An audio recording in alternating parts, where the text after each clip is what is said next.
Hi friends, welcome to nourishing vlogs. നമുക്കിന്ന് potato കൊണ്ട് നല്ലൊരു സ്നാക്ക് ഉണ്ടാക്കിയാലോ. കുട്ടികൾക്കൊക്കെ ഏറെ ഇഷ്ടപ്പെടുന്ന ഫ്രഞ്ച് ഫ്രൈസാണ് ഞാനിവിടെ ഉണ്ടാക്കാനായിട്ട് പോകുന്നത്. അതിനുവേണ്ടി ഞാനിവിടെ 2 പൊട്ടറ്റോ എടുത്തിട്ടുണ്ട്.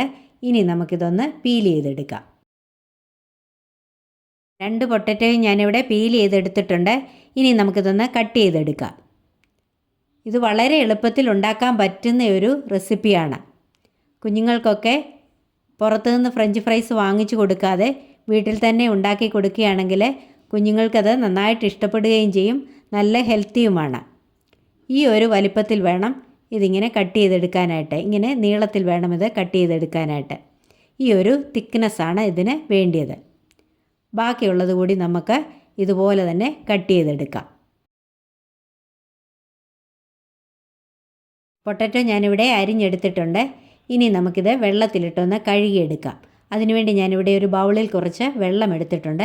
അതിലേക്ക് നമുക്ക് അരിഞ്ഞ പൊട്ടറ്റോ ഇട്ട് കൊടുക്കാം. എന്നിട്ട് നന്നായിട്ടൊന്ന് കഴുകിയെടുക്കാം.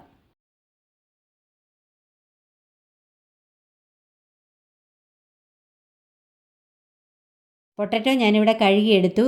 ഇനി ഞാനിവിടെ കുറച്ച് വെള്ളം തിളപ്പിക്കാനായിട്ട് വെച്ചിട്ടുണ്ട്. അത് തിളച്ചു. അതിലേക്ക് നമുക്ക് കഴുകിയെടുത്ത പൊട്ടറ്റോ ഇട്ട് കൊടുക്കാം. എന്നിട്ട് ഒരു 2 മിനിറ്റ് നമുക്കൊന്ന് തിളപ്പിച്ചെടുക്കാം. വെള്ളം നന്നായിട്ട് തിളച്ചതിന് ശേഷം മാത്രമേ പൊട്ടറ്റോ ഇട്ട് കൊടുക്കാവുള്ളൂ.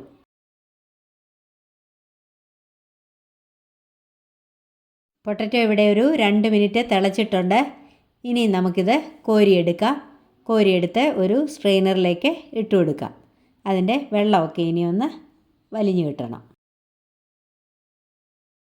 ഇനി ഇത് ഒരു ടിഷ്യൂയിലോ ഒരു തുണിയിലോ വല്ലതും ഒന്ന് നിരത്തി കൊടുക്കാം. എന്നിട്ട് മറ്റൊരു ടിഷ്യൂ കൊണ്ട് നമുക്കിതൊന്ന് തുടച്ചെടുക്കാം.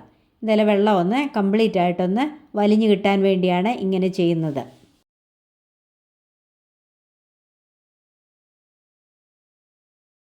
ഫ്രഞ്ച് ഫ്രൈസ് ഉണ്ടാക്കിയെടുക്കുന്നതിന് വേണ്ടി ഞാനിവിടെ ഒരു പാൻ അടുപ്പേ വെച്ചു. അത് ചൂടായി. അതിലേക്ക് നമുക്ക് വെളിച്ചെണ്ണ ഒഴിച്ചു കൊടുക്കാം. ഞാനിവിടെ വെർജിൻ കോക്കനട്ട് ഓയിലാണ് ഉപയോഗിക്കുന്നത്.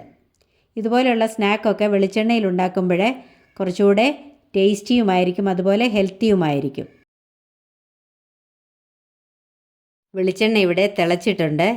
ഇനി ഇതിലേക്ക് അരിഞ്ഞു വെച്ചിരിക്കുന്ന പൊട്ടറ്റോ ഇട്ട് കൊടുക്കാം. ഇടയ്ക്ക് ഇതൊന്ന് ഇളക്കി കൊടുക്കാം. എൻ്റെ ചാനൽ ആരെങ്കിലും സബ്സ്ക്രൈബ് ചെയ്യാതെയാണ് കാണുന്നതെങ്കിൽ ഒന്ന് സബ്സ്ക്രൈബ് ചെയ്ത് സപ്പോർട്ട് ചെയ്യണേ. അടുത്തുള്ള ബെല്ലൈക്കൺ കൂടി മറക്കാതെ ഒന്ന് എനാബിൾ ചെയ്യണേ. നമ്മുടെ പൊട്ടറ്റോ ഇവിടെ ഏറെക്കുറെ മൂത്തിട്ടുണ്ട്. കണ്ടോ, അതിൻ്റെ കളറൊക്കെ ഒരല്പം മാറിയിട്ടുണ്ട്. ഈ സമയത്ത് ഒരല്പം ഉപ്പ് കൂടി ഇതിലേക്ക് ചേർത്ത് കൊടുക്കാം. എന്നിട്ട് നന്നായിട്ടൊന്ന് ഇളക്കി കൊടുക്കാം. ഉപ്പ് പൊടിയാണ് ചേർക്കുന്നതെങ്കിൽ കോരി കഴിഞ്ഞിട്ട് ചേർത്ത് കൊടുത്തേച്ചാൽ മതി.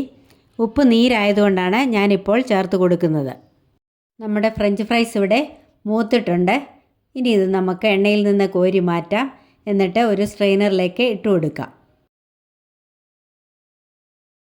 അടുത്ത ബാച്ച് കൂടി നമുക്ക് എണ്ണയിലേക്ക് ഇട്ട് കൊടുക്കാം. ഇതുപോലെ വറുത്ത് കോരിയെടുക്കാം. ഈ ബാച്ച് ഇവിടെ മൂത്തിട്ടുണ്ട്. ഇതിലേക്ക് ഒരല്പം ഉപ്പ് ചേർത്ത് കൊടുക്കാം. എന്നിട്ട് നന്നായിട്ടൊന്ന് ഇളക്കി കൊടുക്കാം. ഇതും നമുക്ക് എണ്ണയിൽ നിന്ന് കോരി മാറ്റി ഒരു സ്ട്രെയിനറിലേക്ക് ഇട്ട് കൊടുക്കാം. ഇനിയും ഈ എണ്ണയിലേക്ക് 2 തണ്ട് ഗാർഡൻ ഫ്രഷ് കറിവേപ്പില കൂടി ചേർത്ത് കൊടുക്കാം. എന്നിട്ട് അതുമൊന്ന് മൂപ്പിച്ചെടുക്കാം. കറിവേപ്പില ഇവിടെ മൂത്തിട്ടുണ്ട്. ഇതിനി നമുക്ക് എണ്ണയിൽ നിന്ന് കോരി വറുത്ത് വെച്ചിരിക്കുന്ന ഫ്രഞ്ച് ഫ്രൈസിലേക്ക് ഇട്ട് കൊടുക്കാം. ഒരു 1/4 ടീസ്പൂൺ കാശ്മീരി ചില്ലി കൂടി ഞാനിതിലേക്ക് ചേർത്ത് കൊടുക്കുകയാണ്. എരിവ് വേണ്ടിയവർ മുളക് പൊടിയോ കുരുമുളക് പൊടിയോ ഒക്കെ ചേർത്ത് കൊടുക്കണം. എന്നിട്ട് ഇതിങ്ങനെ ഒന്ന് കുടഞ്ഞു കൊടുക്കണം. കുടയുമ്പോൾ അതിൻ്റെ സൗണ്ട് കേട്ടോ, നല്ല ക്രിസ്പിയാണ്.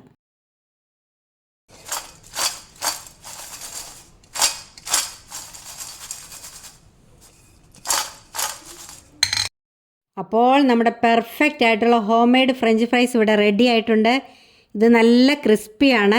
ഇത് സോസ് കൂട്ടി കഴിക്കാനായിട്ട് നല്ല ടേസ്റ്റിയാണ്. ഇത് വളരെ പെട്ടെന്ന് ഉണ്ടാക്കാൻ പറ്റുന്ന ഒന്നാണ്. കുട്ടികൾക്ക് മുതിർന്നവർക്ക് ഒരുപോലെ ഇഷ്ടപ്പെടുന്ന ഒരു സ്നാക്കാണിത്. ഇതുപോലെ എല്ലാവരും ഒന്ന് ട്രൈ ചെയ്ത് നോക്കണം. എന്നിട്ട് എൻ്റെ വീഡിയോ ഒന്ന് ലൈക്ക് ചെയ്യണം, കമൻറ്റ് ചെയ്യണം, ഫ്രണ്ട്സ് ആൻഡ് ഫാമിലിക്ക് ഷെയർ ചെയ്ത് കൊടുത്ത് എന്നെ ഒന്ന് സപ്പോർട്ട് ചെയ്യണം. ഇതുവരെയും തന്ന എല്ലാ സപ്പോർട്ടിനും നന്ദി. തുടർന്നും എന്നെ സപ്പോർട്ട് ചെയ്യണം. ഇനിയും മറ്റൊരു നല്ല വീഡിയോയുമായി കാണാം. Till then bye bye, take care, thank you, love you all.